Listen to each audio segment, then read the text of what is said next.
What we need here in the clinic is the structure. The structure is too small. Ne? We don't have enough space for the patient, and even outside, if they are waiting to get inside because of the COVID-19, we are controlling. But if it is raining, they can't stand there, and if it is too hot, they can't stand in the side. And even inside here, as you can see, this space is too small. Even inside, the social distance is not well maintained. Ne? Okay. And then inside of this old structure, there's no water. Community-led monitoring gives communities the tools to monitor the quality of HIV, TB, malaria, COVID-19, and other health services. People living with HIV and key populations need the public health system to work, so they are the first to notice when it doesn't.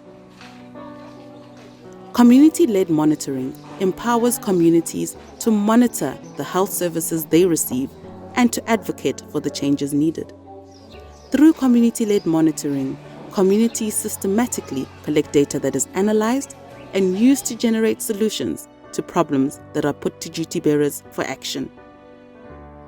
One powerful method to hold duty bearers to account is through the use of community accountability meetings. Community accountability meetings act as platforms for individuals to challenge and mobilize against systematic oppression and marginalization in the health system.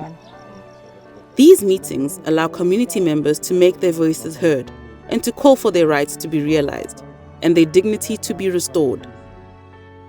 They act as platforms for the dissemination of evidence collected while giving people affected the opportunity to raise their voices.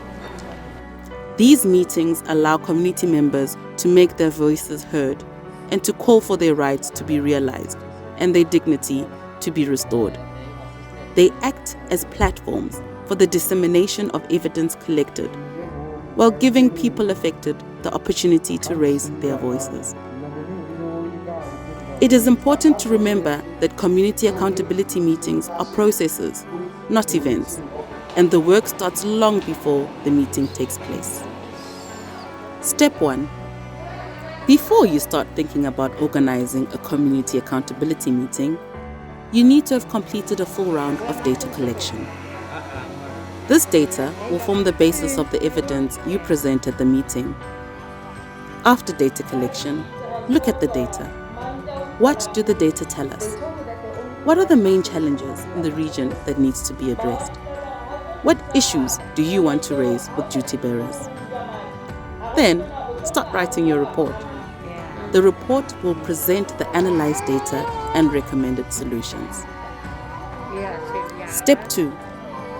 Next, you will need to find stories. A couple of months before the community accountability meeting, you should start engaging with community members to find people who have experiences that relate to the data. The report and these stories must be aligned. This means that if the evidence is showing a challenge with long waiting times, then we will hear stories related to long waiting times. In contrast, if stockouts are not a challenge in the report, we will not hear from a person who was facing a stockout. Going door to door in communities is one way of finding stories. Gather a group of 10 or 20 people to join the activity.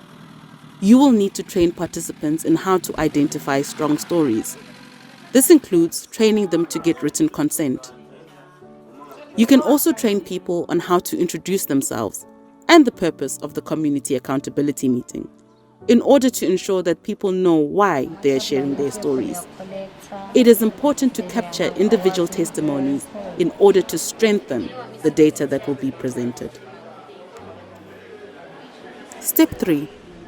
To remain safe during COVID-19, you might want to keep the event numbers capped at around 50 or 60 people. In order to ensure that everyone's voices are heard, you can show filmed testimonies during the event. You will need to start filming about 6 weeks in advance. Make sure you have someone skilled in interviewing. Take care not to talk over the person being interviewed, and make sure that they capture their full experience, including why it impacts them accessing HIV, TB, or malaria prevention or treatment, or other health services.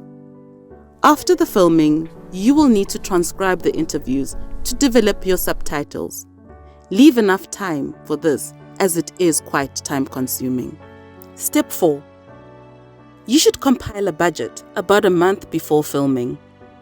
Don't forget to consider travel, refreshments, and accommodation for the community members coming to share their stories in person. You may need to budget for a venue, chairs, and possibly a marquee tent. Think about food and water, and don't forget masks and hand sanitizer for COVID-19 safety. In order to document the event and ensure that more duty bearers and community members are engaged, you may want to think about hiring a photographer on the day, and possibly an audiovisual team to live stream the event. Also, consider using banners and large photo boards that showcase the challenges that you have identified during your data collection.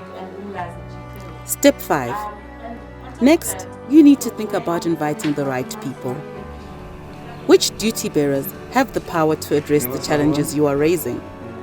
This could include health officials at the local, regional, and/or national levels, facility managers, possible health facility accountability structures, international donors like PEPFAR or Global Fund, other community or civil society groups, and any other relevant stakeholders. Step 6. Once you have the right people lined up to be in the room, you can start developing the agenda and presentation. The agenda should raise the challenges in your corresponding report, including outlining the data analysis, highlighting people's stories, and offering the proposed solutions. Make sure you assign roles for who will be the chairperson, who will present the data, who will facilitate and translate the testimonies, and who will outline the solutions. You will need a PowerPoint presentation that outlines the data and solutions. Step 7. Think about how the room will look and if you can add to the advocacy impact. Consider printing large pictures showing the challenges you will be highlighting. For example, clinic photos collected while monitoring that show long queues, dirty facilities, or messy filing systems. You can display these throughout the room so that no one can escape from the reality people face in clinics. Put up a banner and make sure all the presenters are wearing monitoring t-shirts. This is important not only to show who you are, but also for any photographs of the event to be used on social media and in future online and other communication tools. Do you want to engage the media? If so, start pitching the event to them ahead of time to get them interested to attend. Step 8. The day before the community accountability meeting, gather together all the community members who will testify. Outline what will happen the following day. Make sure you know who will say what, and make sure they know during which part of the program they will be called on. Step 9. Finally, the day of your event.